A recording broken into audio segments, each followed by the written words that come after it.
They are watching you, even when you think they aren't. Every glance, every flicker of the eye, every twitch of your mouth is being measured, interpreted, stored. You are constantly under silent examination. People don't just see your face, they dissect it. They look for weakness, for fear, for that slight shimmer of doubt that gives them permission to dominate you. You've felt it, haven't you? That invisible pressure when someone's gaze lingers a second too long. It's not admiration, it's assessment. They are testing you, and most fail within seconds. Because the human face, despite its vanity, is a map of insecurity. And when you walk through the world unaware that your face is betraying you, you are walking naked through a city of predators. The world runs on perception, not truth. Power is not owned. It is projected, then defended through illusion. Every empire begins not with armies, but with expressions. The calm mask of certainty that others interpret as authority. That's why people who lack inner command try to fake it with noise, with smiles, with exaggerated gestures of warmth. They think friendliness hides fear, but the trained observer sees deeper. They watch the timing of your smiles, the tension behind your eyes, the rhythm of your breathing. When your lips move faster than your confidence, when your eyes dart too often, when your forehead strains to appear interested, they know. They know you are performing, not commanding, and once they know, the game is over. Your face is a battlefield. One side ruled by your discipline, the other ruled by your impulses. Every hesitation, every forced laugh, every look of surprise is a surrender flag to the world. The leader who cannot master his own expression becomes the servant of everyone else's perception. History remembers rulers who could smile at betrayal, who could greet enemies as if they were friends, who could conceal entire wars behind a calm gaze. Caesar smiled before the Senate that plotted to kill him. Napoleon spoke softly before commanding men to their deaths. These men understood, control your face, or the world will control you through it. Because the moment you reveal emotion before advantage, you reveal your next move, and the one who reveals first loses. There's a reason the cunning move in silence. The reason the strong often appear unriddable. The less people can extract from your expression, the more they are forced to imagine. And imagination is a weapon. When people cannot read you, they fill in the blanks, and they often fill them with fear. That is why the calm man in a chaotic room commands attention. That is why the quiet one at the table seems dangerous. His stillness disturbs them because it reflects their noise. In that mirror of composure, they see their own instability. The greatest warriors and negotiators learn to weaponize that silence. They understand that power is not in constant display, but in controlled withholding. Your calmness is not kindness, it is calculation. Yet most of humanity reveals everything without knowing it. The desperate need to be understood, to be liked, to be seen, it becomes a confession. You post your moods, your opinions, your insecurities, thinking you are expressing yourself. You are not expressing, you are leaking. You are providing the world with a blueprint of how to manipulate you. You tell people what angers you, what motivates you, what scares you. You display your pleasures like trophies, unaware they are now targets. And when the observer sees enough patterns, he can predict your behavior before you can. That is how power is lost, not through defeat, but through transparency. The first lesson of invisible wealth, of silent power, of lasting control is this: learn to be unreadable. But the human instinct rebels against unreadability. We are trained to seek validation, to smile even when insulted, to explain ourselves until our dignity erodes. The pleaser's face is the most common mask. Wide eyes, raised brows, perpetual agreement. It is a face that begs not to be disliked. Yet behind it lies the death of authority. The worker who smiles through disrespect will never lead. The lover who grins through rejection will never be desired.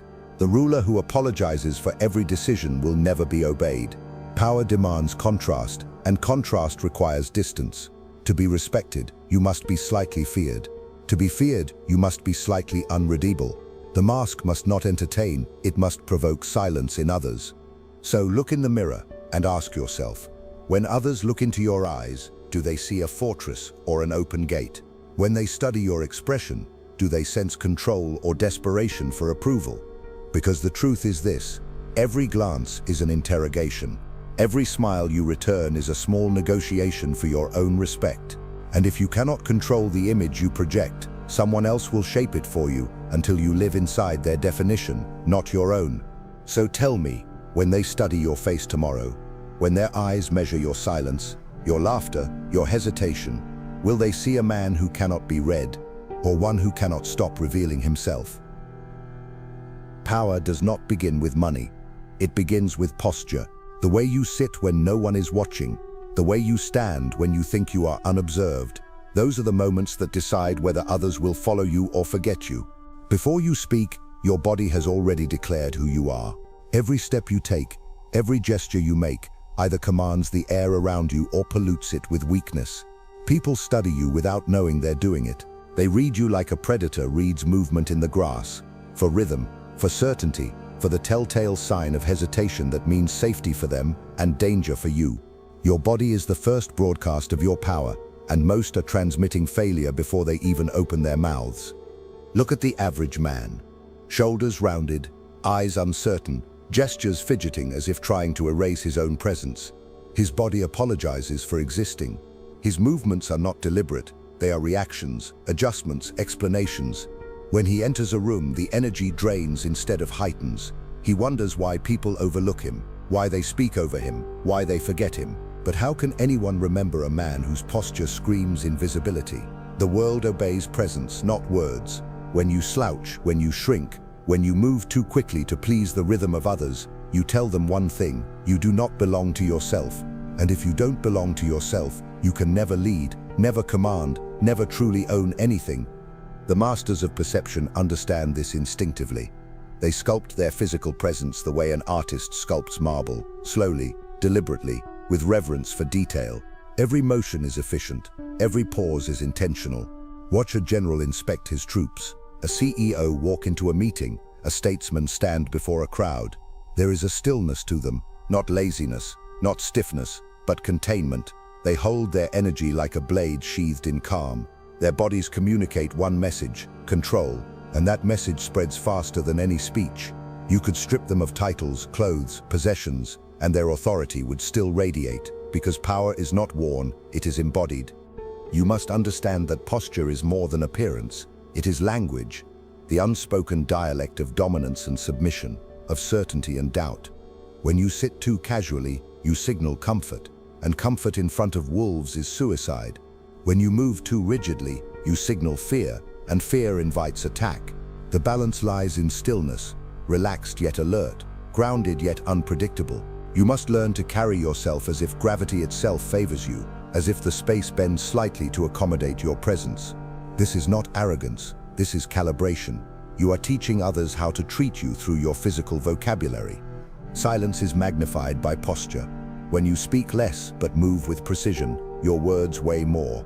When you react slower, people rush to fill the silence, and in that rush, they reveal themselves.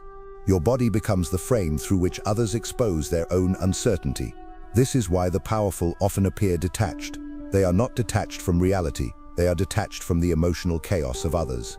Their body language creates psychological distance, a protective barrier that keeps manipulation at bay. You cannot be read easily if your body does not leak emotion. You cannot be controlled if your gestures do not reveal your fears. Most people waste their presence. They treat their bodies as tools of convenience, not instruments of influence. They lean where they should stand firm. They nod where they should remain still.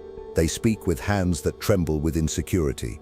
But imagine for a moment the opposite, that every movement you make is measured, that every gesture reinforces your control, that your stillness speaks louder than noise. You would no longer need to demand respect, it would arrange itself around you.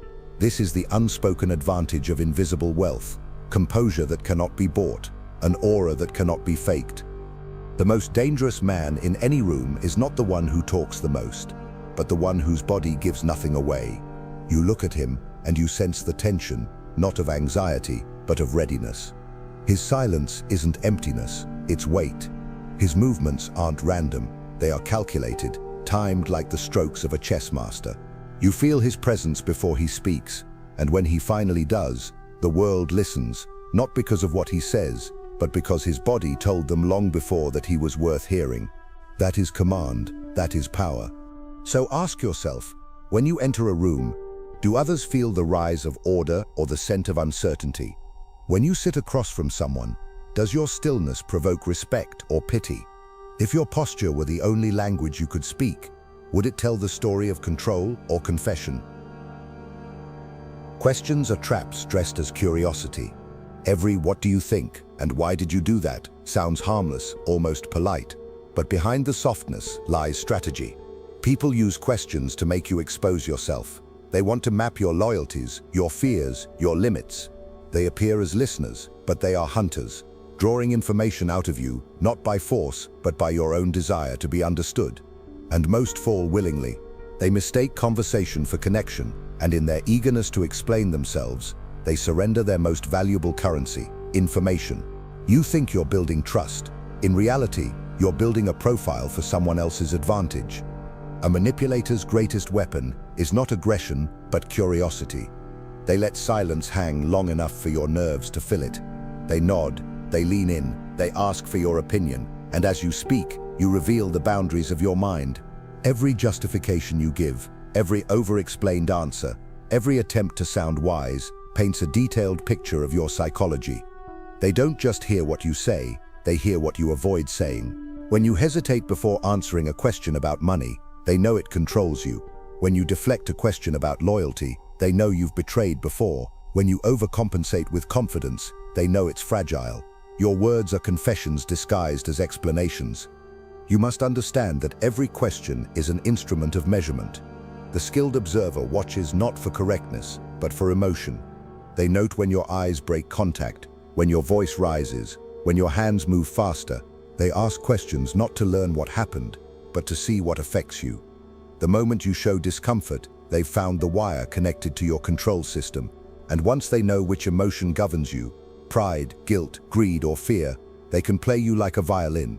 Most people are predictable instruments. They react to guilt with apology, to pride with boasting, to doubt with over-explaining. But the unreadable man breaks this pattern. He answers nothing directly. He reveals nothing accidentally. His words are armor, not expression. To survive in a world of strategic questioning, you must master the art of redirection. The powerful rarely answer. They pivot. They turn questions into mirrors. When asked, "Are you sure you can handle this?" they reply, "Are you doubting it?" When asked, "Why didn't you tell me sooner?" they answer, "Would it have changed anything?" They move control back to the asker without aggression, with calm dominance. This frustrates manipulators because they cannot extract what isn't offered. They can only build strategies from what you disclose, so give them nothing. Be pleasant but opaque. Be polite but unyielding. Let every question bounce off you like an arrow against stone. There is a reason the silent man unnerves people. He denies them information. Humans crave data to feel safe. When deprived of it, they imagine. And what they imagine is often more powerful than the truth. The less you reveal, the more they project, and projection is a fog you can weaponize. If they assume you are confident, let them. If they assume you are ruthless, let them. The moment you try to correct an assumption, you surrender your mystery. The powerful do not clarify, they let others define them incorrectly, because confusion is camouflage. You don't need to be liked when you can be feared through uncertainty. But the weak man can't resist explaining himself. He feels that silence makes him guilty, that vagueness makes him untrustworthy, so he fills the air with reasons, excuses, and justifications. Every one of them a brick in the prison of his own transparency. He doesn't understand that people rarely seek truth, they seek leverage. The more you talk, the more leverage you give. The less you reveal, the more they must assume, and assumptions are built on their own fears, not your flaws. That is your advantage. To be unreadable is to be untouchable. To answer less is to control more. So the next time someone asks you a question that feels too simple, too friendly, too convenient, pause. Study the silence that follows. Ask yourself, who benefits from the answer? Is it you or the one who asked? Because every question hides a hook, and every answer can be a surrender. So when you speak next time, will you be the one who reveals, or the one who makes others reveal themselves trying to understand you? Emotion is the one language that never lies. You can polish your words, rehearse your arguments, and perfect your mask, but your reactions will always betray you. They are faster than your thoughts, older than your logic. A slight tremor in your voice, the twitch of a mouth corner, the pause that lingers a little too long. These betrayals speak before your words ever do. And those who know how to read emotion, truly read it, see more than the surface. They see hierarchy, they see guilt, they see the cracks forming in your confidence, long before you notice them yourself. The world doesn't listen to your words, it listens to your tone, your rhythm, your hesitation. That is why power demands emotional control, not perfection, because the one who controls his reactions controls his fate. People believe emotional expression makes them authentic. They've been taught to be themselves, to show feeling, as if emotion is proof of truth. But emotion isn't truth, it's exposure. The more emotional you become, the easier you are to manipulate. If I can make you angry, I can make you act. If I can make you nervous, I can make you explain. If I can make you flattered, I can make you obey. The observer does not need to defeat you if he can simply trigger you. He only needs to find the emotional lever that moves you. And once he does, you will move yourself in the direction he desires. This is the real battlefield, not in argument, not in logic, but in reaction. You've seen it happen. The calm man is attacked, insulted, provoked, yet he doesn't flinch. His silence grows heavier than any insult. His stillness unnerves those who crave reaction. His composure becomes its own kind of violence, because in that moment, he declares that no one else has power over his internal world. The loud may win the crowd, but the calm wins the room. Anger burns fast and reveals everything. Stillness burns slow and reveals nothing. This is why emotional detachment is the mark of higher control. It's not coldness, it's containment. You are not suppressing emotion, you are mastering it. You decide when to show it and when to weaponize it. The untrained mind leaks emotion through tone. You can tell everything about a person by the way they say a single word. The insecure rush their sentences, trying to outrun judgment. The arrogant speak with forced weight, over-enunciating as if gravitas could be manufactured. The guilty add softness to every line, subconsciously begging for forgiveness. But the powerful, they speak with rhythm, not rush. They let silence stretch between their words, because they know silence is louder than speed. The calm tone commands because it signals absence of fear. The trembling tone pleads because it announces too much of it. This is the art of control, not to sound unfeeling, but unshaken. But emotional mastery goes deeper than tone. It's in your breathing. It's in the way your eyes move. The truly composed don't just control expression, they control tempo. When you slow your breath, your voice steadies. When your gaze is still, others lose their bearings. It's a simple truth, people sink to emotional energy. If yours is chaotic, they feel superior. If yours is steady, they orbit around it. The one who feels less controls the one who feels more. And yet, most reveal their state the instant pressure rises. Their face cracks, their voice climbs, their words stumble. They think they're defending themselves, but in reality, they're broadcasting vulnerability. To achieve invisible wealth, invisible strength, invisible power, you must train your emotional discipline like a soldier trains muscle memory. You must learn to stand in storms with the same calmness as in sunlight.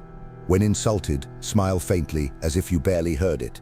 When praised, nod once as if it changes nothing. Let no emotional bait catch your reaction. Because once people realize their words cannot move you, they begin to respect you. When they realize their approval no longer affects you, they begin to fear you. And when they can no longer predict your emotional weather, they begin to depend on it. That dependence is control. But emotion is seductive. It whispers that to be cold is to be lifeless. It tells you that warmth wins hearts, that vulnerability builds trust. Perhaps that's true, but not in the world of strategy. In the realm of power, emotion is a liability until it's mastered. The master of himself can simulate emotion at will, a frown to create tension, a smile to disarm, a sigh to make others feel superior. The weak display emotion without control. The strong deploy it like a weapon. The difference between expression and manipulation is intent. So, when they test you, when they insult you, flatter you, provoke you, will your face betray the chaos inside, or will your calmness make them question their own control? Everything you are has already been catalogued. Your face, your tone, your posture, your reactions, all collected, compared and assembled into a single invisible portrait. People don't need to know you to define you.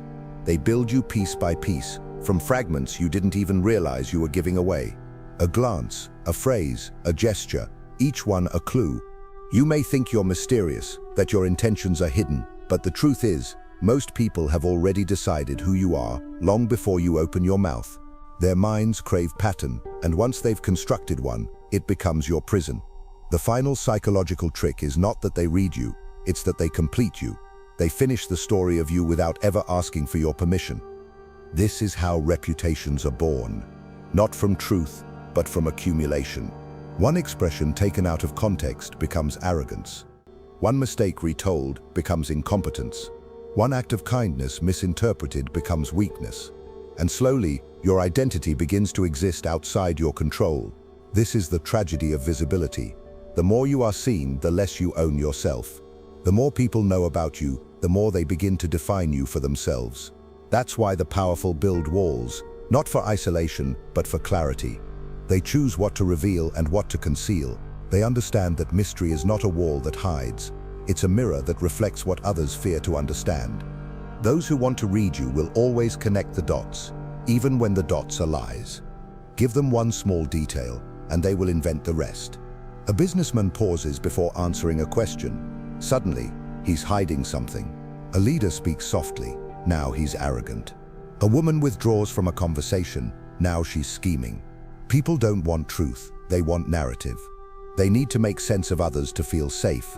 And if you give them nothing to interpret, they will invent danger. That is the paradox of human judgment. Silence breeds both respect and suspicion. You must decide which you prefer. The masters of invisibility understand this paradox. They do not waste energy correcting misconceptions. They know perception is fluid, and control comes not from denial, but from direction. When others build a false image of you, do not rush to destroy it. Guide it subtly. Feed it the details that serve you. Let them believe you're colder than you are, smarter than you are, even more dangerous than you are. Power is not about being understood. It's about being defined on your own terms. The one who insists on being liked will always be rewritten by others. The one who insists on being respected controls the pen that writes his legend. Your quietness must be strategic.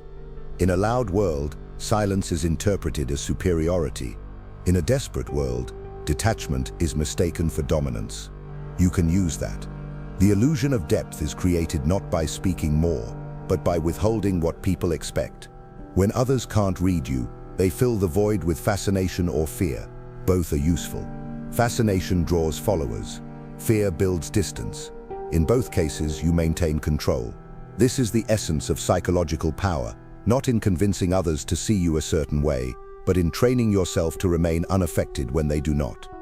But remember, invisibility is not emptiness, it is containment. The powerful man moves through the world like a shadow that reflects light, but never absorbs it. He observes more than he reveals. He listens more than he explains. He lets others exhaust themselves trying to decode him. And while they analyze his every move, he is already 3 steps ahead, shaping perception from a distance. This is how quiet power multiplies, unseen, unspoken, undeniable. The one who cannot be read becomes the one who cannot be predicted, and the one who cannot be predicted becomes the one who cannot be defeated. We live in an age where everyone exposes themselves willingly, their moods, their wealth, their opinions. But in the flood of self-disclosure, the unreadable man becomes mythical. People project godlike qualities onto those who reveal nothing. They call it mystery, they call it charisma, but what they're really responding to is control. The refusal to be known makes them chase understanding. The more they chase, the more power shifts to you. That is the psychological law of attention. The less you demand it, the more you command it. So look at the image others have built of you. Every rumor, every assumption, every careless interpretation. Do you control that image, or does it control you? When people think they've read you, are they seeing truth or the illusion you allowed them to build?